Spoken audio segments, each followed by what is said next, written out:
Good morning, all of you. Today we'll start the testing of DC motors. In that one, first let us see the brake test on DC shunt motor. So this is a direct method of testing a DC machine, and it is a simple method of measuring motor output, speed and efficiency at different loading conditions.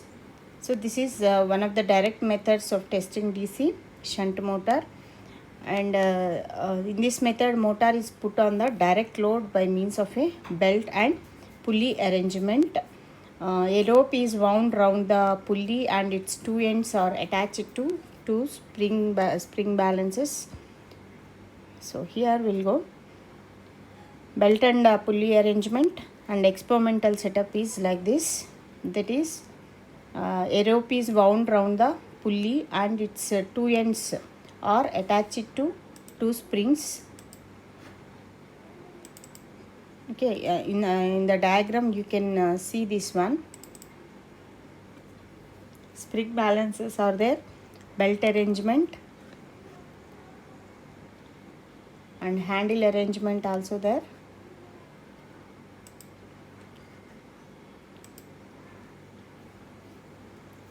So a motor is put on the direct load by means of a belt and pulley arrangement, brake adjusting the tension of belt, and the load is adjusted to give the various values of currents, and the load is finally adjusted to get the full load current. This is the experimental setup for brake test on DC shunt motor.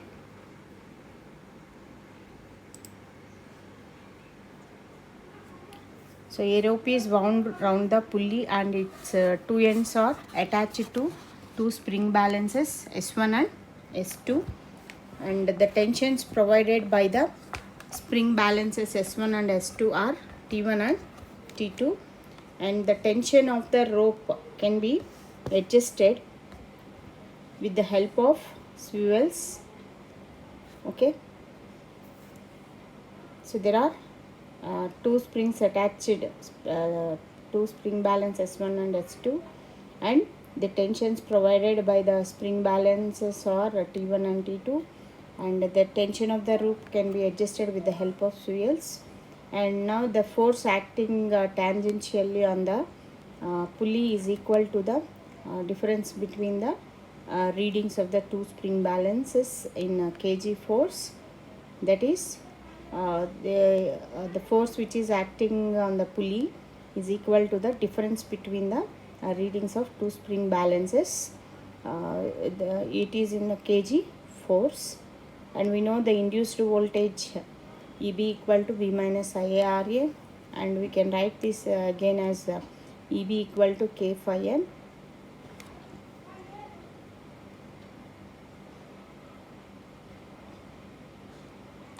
So here the tension in the belt can be adjusted using the handle, and the tension in kg can be obtained from the spring balance readings. Okay, where R is the radius of the pulley in meters, N is speed in RPM, W1 is the spring balance reading on tight side in kg, and W2 is the spring balance reading on slack side in kg. Now the net pull on the belt due to friction at the pulley is the difference between two spring balance readings, so that we will get net pull is equal to W1 minus W2 kgs, or we can get 9.81 into W1 minus W2 newtons.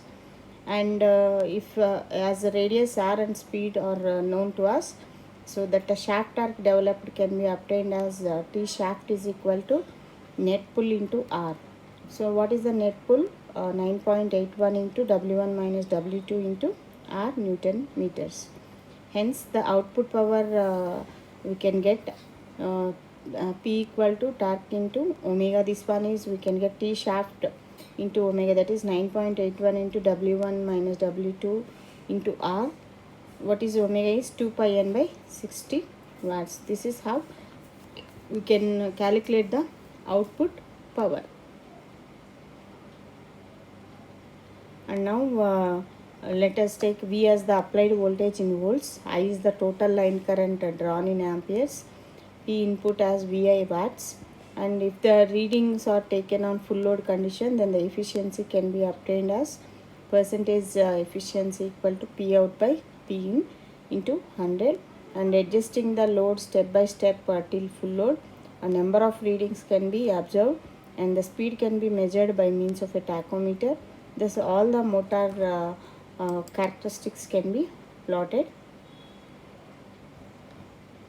So this is how the brake test on DC shunt motor is performed.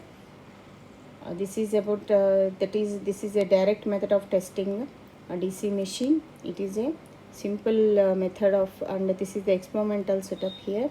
We'll use a 3-point starter and 1 voltmeter, 1 ammeter, and the field rheostats are also there, and a 3-point starter. Okay, so this is the direct method of testing DC machine, and it is a simple method of measuring motor output, speed and efficiency at different loading conditions. And a rope is wound round on the pulley, and its two ends are attached to two spring balances S1 and S2, and the tensions provided by the spring balances are T1 and T2. And next the force, the whatever acting on the pulley, we can get it by the difference between the readings of the two spring balances. And we know the induced voltage EB equal to V minus IARA, and from this one V is the, where V is the applied voltage, IA is the armature current, and RA is the armature resistance. And if we want total power input of the to the motor, we can get that is VIA. And if we take the small r as the radius of the pulley, then the torque at the pulley is given by 9.81 into T1 minus T2. And from this one we can get the efficiency motor output as shaft into omega. So 1.5 into T1 minus T2 into 2 pi n by 60.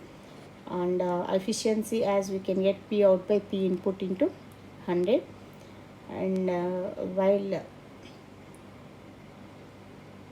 in a DC motor, generally we know that T is directly proportional to phi Ia, where phi is the flux produced by the shunt field per pole, and Ia is the armature current, and the torque developed in the motor is opposed by the torques due to one is friction and windage losses, second one is eddy current and hysteresis and mechanical load connected at the shaft.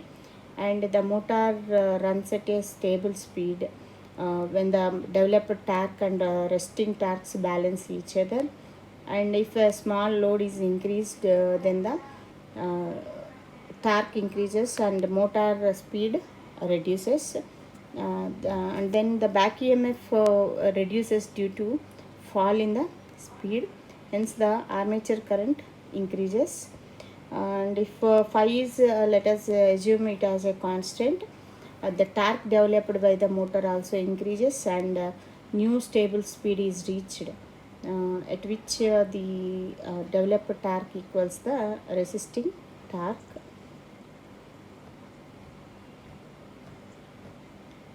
And coming to the procedure, if we arrange this DC shunt motor for experiment for conducting brake test on DC shunt motor, first let us note down the nameplate details and keep the DC drive potentiometers and field control rheostat at minimum resistance position.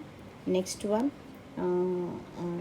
loose the rope connections on the brake drum and put some water inside the rim of the brake drum in order to reduce the heat.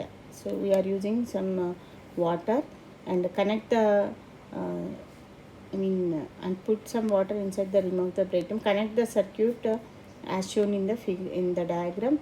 And next one, switch on the motor and adjust the these potentiometers till the armature attains the rated voltage, and increase the field rheostat till the motor attains the rated speed. So first what we will do, switch on the motor and adjust the rheostat, that is potentiometers, till the arrangement, that is armature attains the rated voltage, and increase the field rheostat till the motor attains the rated speed. And now record the readings of instruments at no load conditions. We have used separate meters, so in those meters what are the values we are getting, so note it down. That is, record the readings of the instruments at no load condition, gradually increase the load on the brake drum, and record the readings as per the tabular column. In the tabular column we can have armature current, speed, the starts, T1, T2, what is the input, and the next one shaft torque, and next one omega, and next one percentage efficiency. So these are all we can note it down from the that is meters. Slowly increase the load, so that we'll get different readings.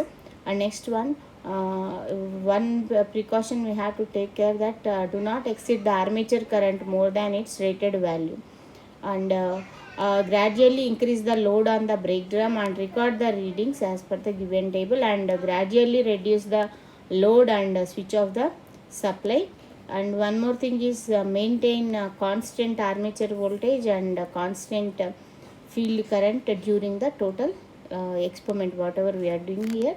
So these we have to take care. First one, we have to note down the nameplate details.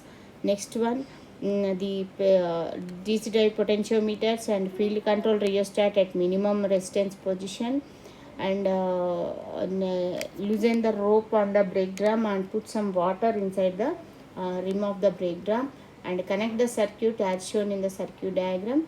And next one, switch on the motor and adjust the potentiometers till the armature attains the rated voltage, and increase the field rheostat till the motor attains the rated speed, and record the readings of instruments at no load condition, and gradually increase the load on the brake drum and record the readings.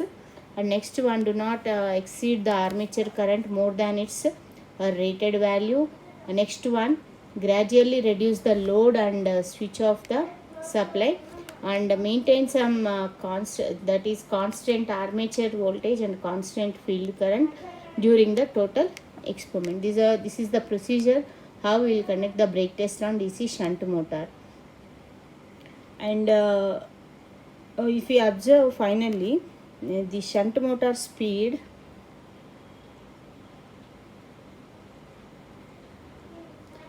the shunt motor speed regulation is small from no load to full load, and maximum efficiency occurs at less than its full load condition.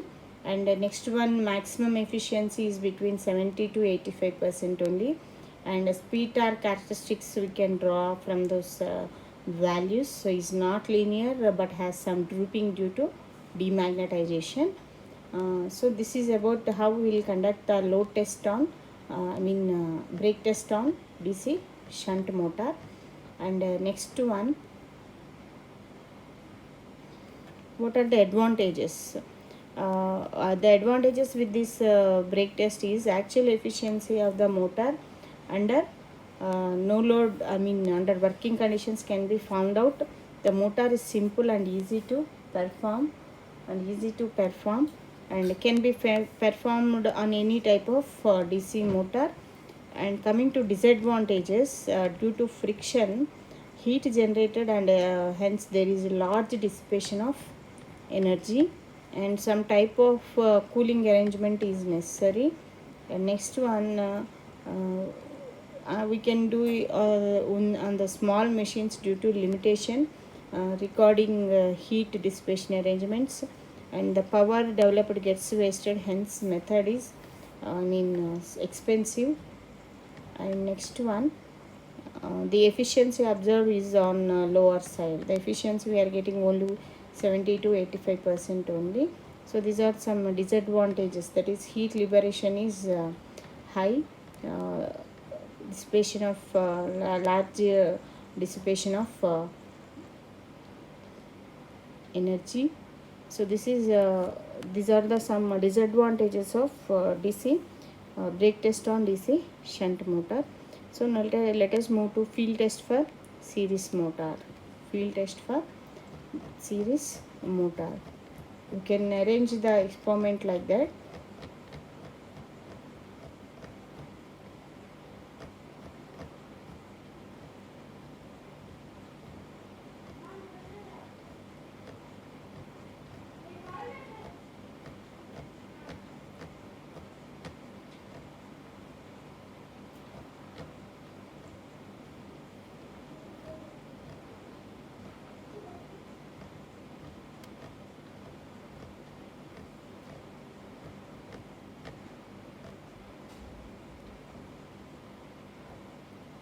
This is one of the methods of testing the DC series motor.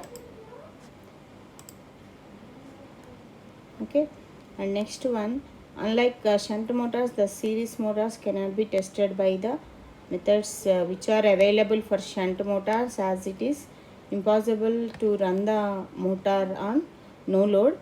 It may run at a dangerously high speed on no load. In case of small series motors, brake test may be employed, and so the series motors are usually tested in pairs. The field test is applied to two similar series motors which are coupled mechanically. We can do the field test like this. The arrangement is like this.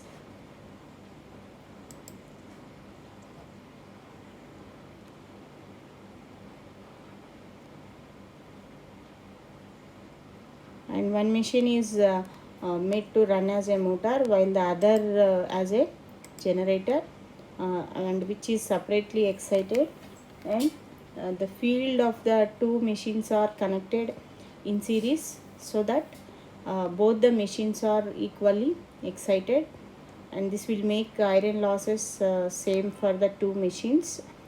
The two machines are running at the same speed. The generator output is given to the variable resistance R. So one machine is made to run as a motor and other machine is other as a generator, and which is separately excited. The field of the two machines are connected in series so that both the machines are equally excited, and this will make the iron losses same for the two machines, and the two machines are running at the same speed, and the generator output is given to variable resistance R. Okay, and the resistance R is changed until the current taken by motor reaches full load value, and this is indicated in the ammeter. The other readings of different voltmeters are then recorded.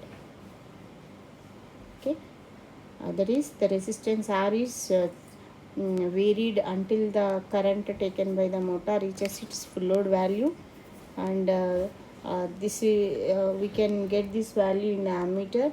The other readings also we can record from the other readings, and V is the supply voltage, and next one.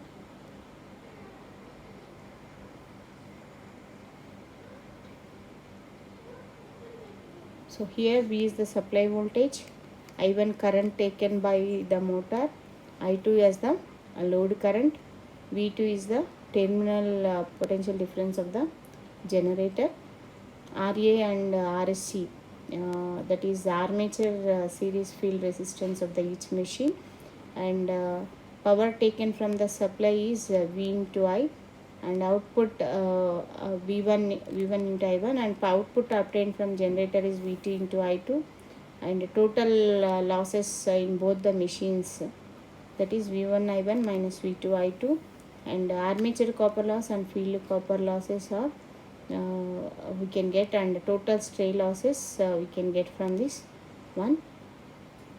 And next one, stray losses per machine equal to total losses minus copper losses by 2, and the two machines are equally excited and are running at same speed. The stray losses are equally divided. And coming to for motoring action, input to motor is V1 I1, and total losses equal to armature copper loss will keep plus field copper loss plus stray losses, and output of motor equal to input minus total losses, so that efficiency of motor equal to output by input, so that we can get the efficiency of motor if it is running in motoring action.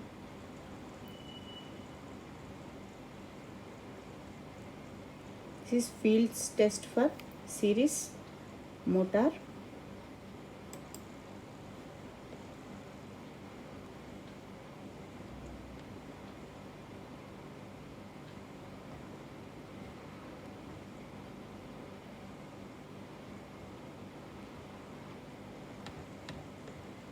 So experimental procedure is first note down the ratings of DC series motor and DC series generator. Connect the circuit as per the diagram and put a minimum load of some minimum load on the generator and switch on the DC supply and close the DPST switch, and now vary the DC starter. If we use the starter, we can use starter till it holds with the current coil. Now keep the input DC voltage constant at 220 volts DC. Now increase the load of the generator up to the rated value of armature current, and note down the readings of all the meters connected in the circuit. Next one, reduce the loads one by one till the motor speed does not exceed its rated RPM, and note down the readings on the instruments at different loads, and gradually reduce the armature voltage of the prime mover, and keep a minimum load and then switch off the supply. This is a experimental procedure for field test for series motor. That is, first note down the nameplate details of DC series motor and DC series generator, and connect the circuit as shown in the circuit diagram, and give some minimum load on the generator. Next one, switch on the DC supply, and if we use the generally we use the DPST switch, and now and we will use the starter also. Now vary the DC starter till it holds with the current coil, and now keep the DC voltage constant at 220 volts DC, and increase the load of the generator up to the rated value of armature current, and note down the readings of all the meters connected in the circuit. Reduce the loads one by one till the motor speed does not exceed 1800 rated RPM, and note down the readings on the instruments that is on the meters at different loads, and gradually reduce the armature voltage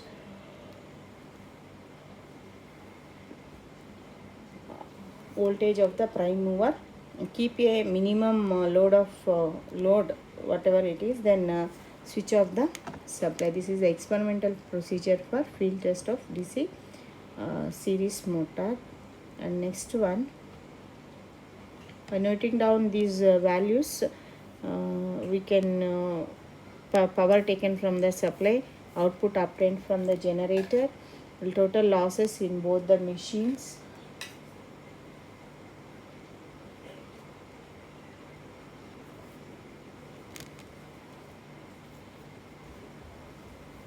armature copper loss and field losses, and total stray losses we can get, and from this one we can get finally the efficiency of motor.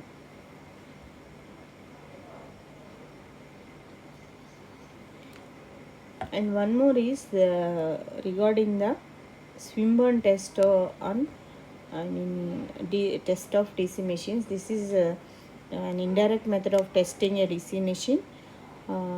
It is first it was conducted by Swinburne. So by the named so it is named after James Swinburne. This Swinburne test is the most commonly used and simplest method of testing the shunt and compound wound DC machines which have constant flux. So generally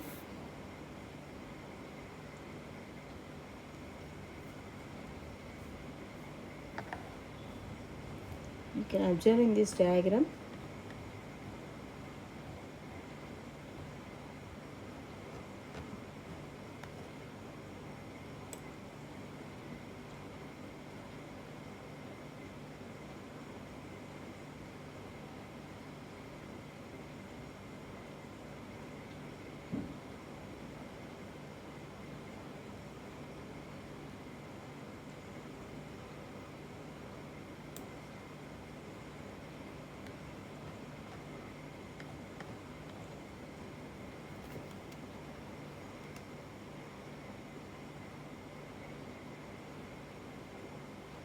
So in this test, the efficiency of the machine at any load is predetermined, and we can run the machine as a motor or a generator.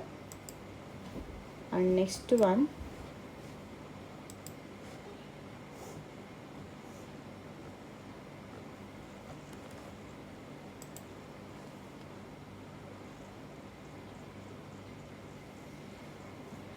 for a DC shunt motor, change of speed from no load to full load is very small.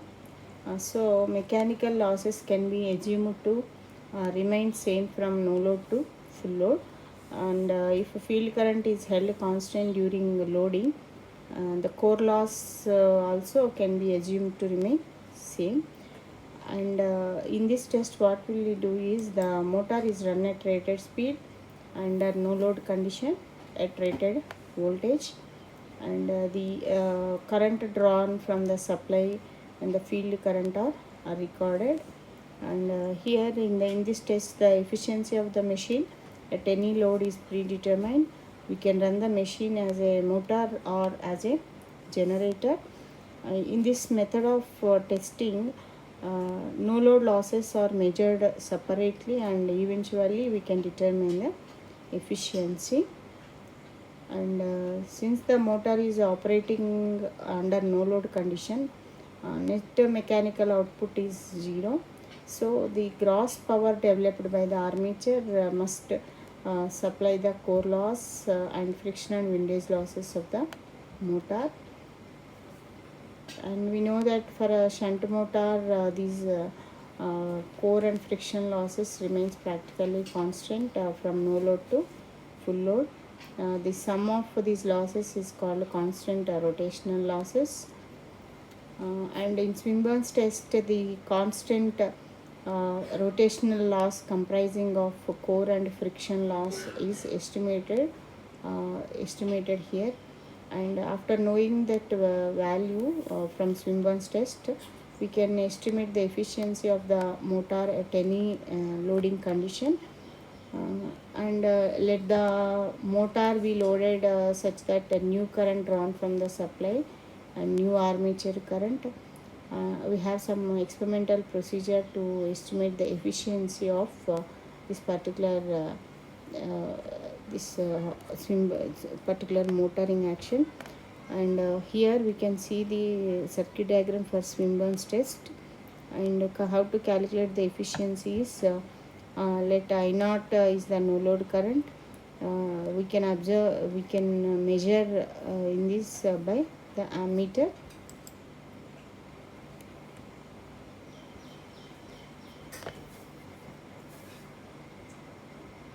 A1, that is, let I naught is the no load current, and we can measure by ammeter A1, and ISH is the shunt field current, and we can measure it in ammeter A2.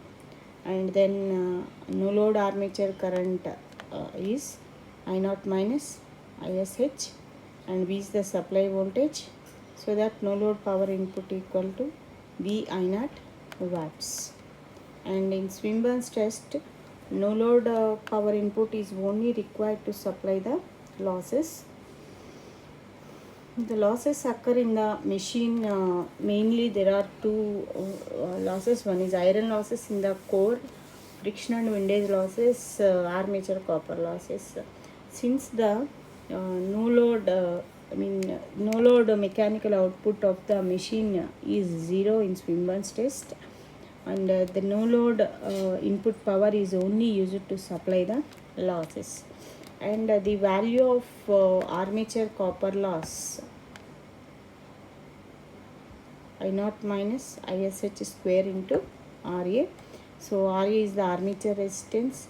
Now to get the constant losses, we have to subtract the armature copper loss from the no load power input, so that constant losses we will get after calculating the after calculating the no load constant losses. We can determine the efficiency at any load, and let I is the load current at which we have to calculate the efficiency of the machine, and then armature current IA will be I minus ISH, and when the machine is motoring, and IA equal to I plus ISH when the machine is generated.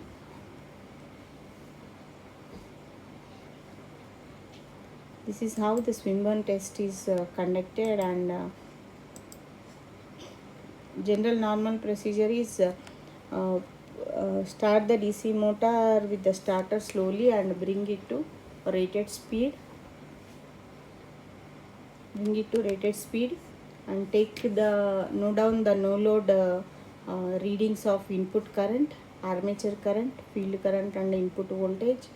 Stop the machine and measure the armature resistance using separate measurement, and measure the field resistance also by using some separate measurement by replacing the armature by shunt field windings. So this is how the Swinburne test is conducted. And what are the precautions we have to take is keep the field rheostat at the minimum resistance position and armature resistance in the maximum resistance position while starting the motor, and the experiment is performed at no load condition.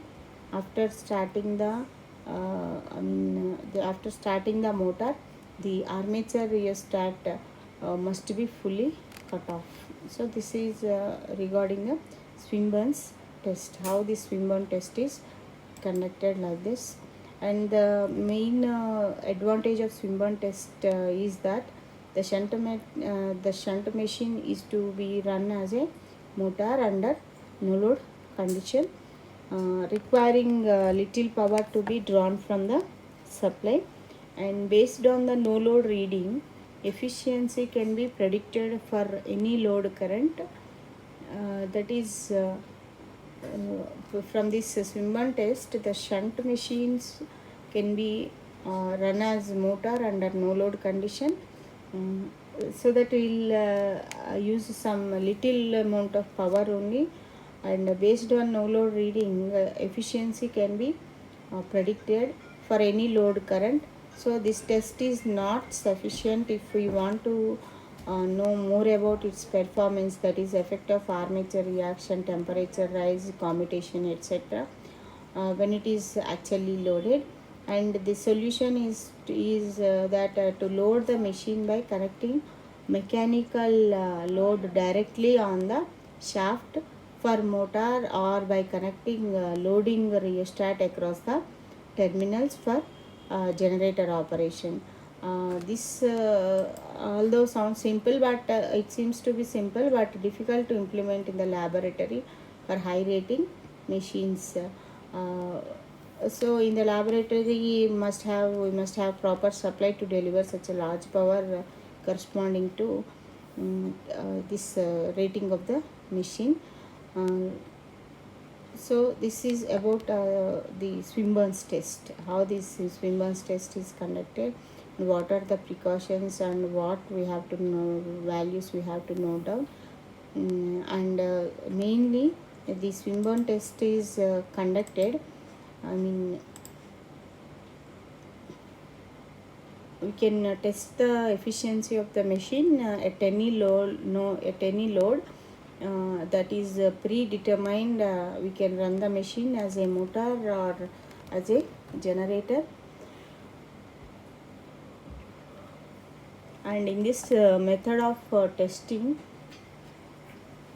Testing no load losses are measured separately, and eventually we can determine the efficiency. So this is about Swinburne's test. And calculation of efficiency when the machine is in motoring on load.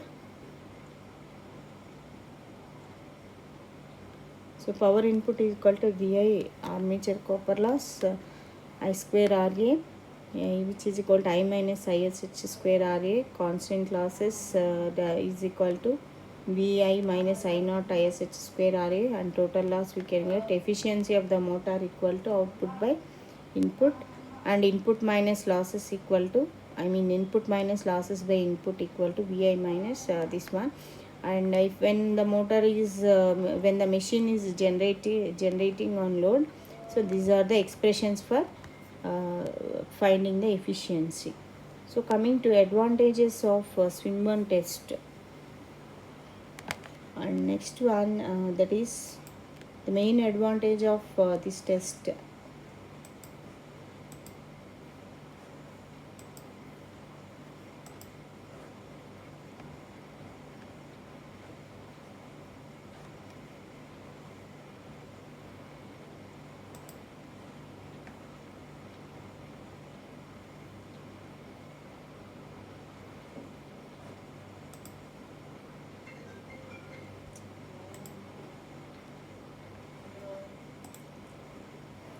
Okay, advantages of Swinburne's test. The main advantage of this test are the test is very convenient and economical, as it is required very less power from supply to perform the test, and since the constant losses are known, efficiency of Swinburne's test can be predetermined at any load. So these are the main advantages of Swinburne test, that is, and it is very convenient and economical because it requires very less power from supply to perform the test, and constant losses are known. Efficiency of Swinburne test can be predetermined at any load. And disadvantages of Swinburne test is iron losses. Iron loss is neglected, though there is a change in iron loss from no load to full load due to armature reaction.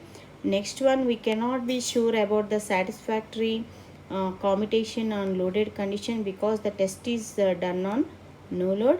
And next one, we cannot measure the temperature rise when the machine is loaded, and power losses can be vary with the temperature. And one more thing is, in DC series motors, the Swinburne test cannot be done to find its efficiency, as it is a no load test. And DC series motors, we cannot run the motor on no load, so that now we cannot perform the Swinburne's test on DC series motor. So here the disadvantages are iron loss is neglected, and there is a change in iron loss from no load to full load due to armature reaction, and commutation on loaded condition. And next one, we cannot measure the temperature rise when the machine is loaded. And one more thing is, power losses can vary with the temperature. And next thing is, on DC series motor we cannot conduct this test because it is a no load test. Okay, next one, let us move to testing of DC compound motor. DC compound motor. And this is a direct method of testing a DC compound motor as a cumulative and as a differential compound motor. And in this method, a rope is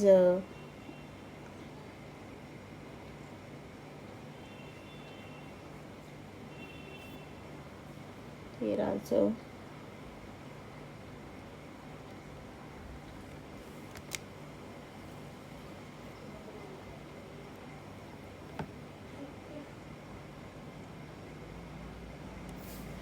A rope is wound around the pulley, and its two ends attached to two spring balances S1 and S2. The tensions on the rope T1 and T2 can be adjusted with the help of wheels. the force acting tangentially on the pulley is equal to the difference between the readings of the two spring balances. And we know that the power developed in the motor at the shaft is equal to P out equal to T into omega watts. Here it is.